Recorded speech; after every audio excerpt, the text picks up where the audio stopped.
Hello বন্ধুরা, আমি Sudip and welcome to filmy tech. এখন আমরা কথা বলবো বড়ে মিয়া ছোটে মিয়া সিনেমাটা নিয়ে।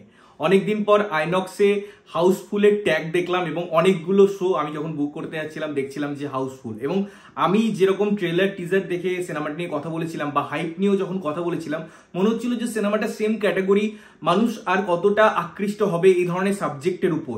এটা একটা বিগ কোয়েশ্চেন ছিল, বিকজ স্টোরি ওয়াইজ বা টুইস্ট ওয়াইজ এরকম ওয়ার্ক করে না। বাট এইরকম চিন্তা ভাবনা থেকে বেরিয়ে এসে সিনেমাটিকে সত্যিই ওয়ার্ক করলো, এমন কিছু আমাদের অফার করলো যেটা অন্যান্য সিনেমার থেকে আলাদা, বা এরকম একটা অ্যাকশন কমার্শিয়াল ফিল্মে বা এরকম একটা ওয়ার যেখানে অবশ্যই সার্ভাইভাল এই যে এলিমেন্টগুলো থাকে সেটা কতটা ইনহ্যান্স করতে পারলো, এটা হচ্ছে আলোচনা। যদি গল্প নিয়ে অল্প করে বলতে হয়, বেসিক্যালি একটা মাস্ক ম্যান যিনি অ্যাটাক করবেন একটা ক্যাম্পে এবং একটা খুব পাওয়ারফুল ওয়েপেন নিয়ে চলে যাবেন। এবারে এই ওয়েপেনটাকে ফিরিয়ে আনতে হবে ইন্ডিয়ান গভর্নমেন্টকে, তার জন্য বড়ে মিয়া ছোটে মিয়ার ডাক পড়ছে। তো তারা ফাইনালি এই কাজটা সলভ করতে পারবে কিনা, তাদের পাস্ট কি ঘটনা আছে, তাদের এই যে ব্রোম্যান্স এটা কতটা কার্যকর হচ্ছে, এটা সিনেমায় দেখানো হয়েছে। বা আরো বিশদে তোমাদের জানতে হলে তোমরা সিনেমাটা গিয়ে দেখতে পারো।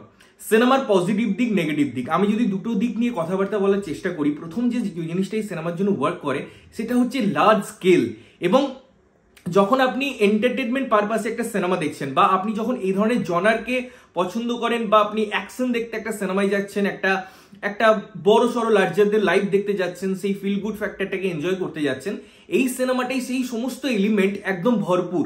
কারণ কোনো জিনিসে কার্পণ্য করেননি মেকার্সরা, তার যে গ্র্যান্ডার, তার যে গ্র্যান্ড স্কেল সেটা প্রস্ফুটিত হয় প্রত্যেকটা জায়গায়। তার এলিভেশন, তার যে এলিমেন্ট সেগুলো এত সুন্দরভাবে আসে, এবং তার সাথে সাথে পারফরমেন্সের একটা যে সামঞ্জস্য ক্রিয়েট হয় সেটা সিনেমাটাকে এক ধাপ এগিয়ে নিয়ে যেতে হেল্প করে। এর টেকনিক্যালিটিস এত স্ট্রং, সিনেমাটোগ্রাফির যে পোর্শনগুলো রাখা হয়েছে, যেভাবে ড্রোন শুটে পুরো ওভারঅল জায়গাটাকে কভার করা হয়েছে, প্রত্যেকটা জায়গা, সেটা আমি বিভিন্ন ক্ষেত্রে বলি না কেন, যে যে জিনিসগুলোকে দেখানো হচ্ছে সেগুলো এত সুন্দর, সেগুলো এত আই সুদিং এবং আই ক্যাচি। যখন আপনি সিলভার স্ক্রিনে সেটা দেখছেন, সেই জিনিসটা আপনি ফিল করতে পারবেন, সেই জায়গাটাই আপনি নিজেকে লোকোমোট করতে পারবেন। এবং তার জন্য সিনেমাটায় অডিয়েন্সের সাথে ওই যে একটা ফ্যাক্টর, একটা ম্যাচ ফ্যাক্টর, সেটা খুব ইজিলি কানেক্ট হয়ে যায়। সিনেমাটার সেকেন্ড পজিটিভ জিনিস হচ্ছে সিনেমাটার অ্যাক্টিং। অক্ষয় কুমারকে নিয়ে আমরা বারবার কথা বলি, তার একের পর এক সিনেমা আমরা দেখেছি যেগুলো ওয়ার্ক করেনি, বাট এক্ষেত্রে তিনি একদম যেন অন্যরকম। এই অ্যাকশন জায়গা থেকে এই বয়সে তিনি যেভাবে নিজেকে প্রেজেন্ট করেছেন, তার ক্রাফট দিয়ে যেভাবে ওয়ার্ক করেছেন, সেটা খুব সুন্দরভাবে দর্শায়িত হয়। এবং স্পেশাল মেনশন করবো আমি টাইগার শ্রফকে, বিকজ আমি একটা অ্যাডও দেখি যেখানে টাইগার শ্রফ বলে যে আমি রোমান্স করতে চেয়েছিলাম বাট আমাকে অ্যাকশন অফার করা হলো, আমি এটা করতে চেয়েছিলাম আমাকে অ্যাকশন অফার করা হলো। সত্যি বলতে তাকে এই অ্যাকশন ব্যাপারটা শুট করে, এবং শুধুমাত্র যে অ্যাকশন ডান্স এই ব্যাপারটাই শুধু নয়, এখানে কিন্তু তার কেমিস্ট্রি, তার ডেভেলপমেন্ট, তার বন্ডিং, এবং এই যে আমি রোম্যান্সের কথা বলছি সেই জায়গায় তার ডায়লগ ডেলিভারি, তার যে কমিক টাইমিং, সেগুলো কিন্তু চোখে পড়ার মতো এবং অনেক অনেক আমি বলবো স্কেল আপ হয়েছে। বিকজ এই যে বন্ডিংটা দরকার ছিল তার মধ্যে এই ব্যাপারগুলোর খুব একটা ইম্পর্টেন্ট রোল থাকতো। ডাইরেক্টোরিয়াল পার্টে যদি আমি যাই, তিনি জিনিসটাকে ভিজন করেছেন এবং সেটাকে আর্টিকুলেট করেছেন, সেটাকে দেখিয়েছেন এবং এক্সিকিউট করেছেন। এই পুরো ব্যাপারটা বা জার্নিটার মধ্যে আমি যেমন প্রথমেই বলছিলাম যে কোনো কার্পণ্য তিনি করেননি, সেই জিনিসটা কিন্তু স্ক্রিনে ফুটে ওঠে। এই যে আমি কমিক রিলিফের কথা বলি, বা তার মধ্যে কমিক টাইমিং এর কথা বলি, স্পেসের কথা বলি, ব্রিদিং স্পেসের কথা বলি, প্রত্যেকটা জিনিসের ব্যালেন্সিং খুব সুন্দর। এত বড় সিনেমাটা যদি একই অ্যাঙ্গেলে থাকতো তাহলে পরে কোথাও গিয়ে মনোটোনাস হতো, বাট সেটা হয় না। ওই ব্রিদিং স্পেসটা দেয়, ওই রিলিফটা অডিয়েন্সকে দেয় মাঝে মাঝে, তার ফলে আপনি থরলি এনজয় করবেন।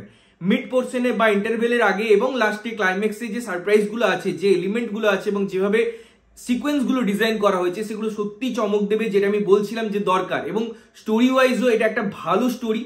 স্টোরিটা অবশ্যই কমন স্টোরি নয়, কিছু জিনিসে কিছু কিছু চেঞ্জ করা হয়েছে, যদিও তার ওয়াইফস আমি যদি কথা বলি বা তার যদি ফিলের কথা বলি সেটা অবশ্যই একই থাকবে ক্ষেত্রে, বাট হ্যাঁ তার মধ্যেও একটা জিনিস স্ট্রংলি ওয়ার্ক করে যায়।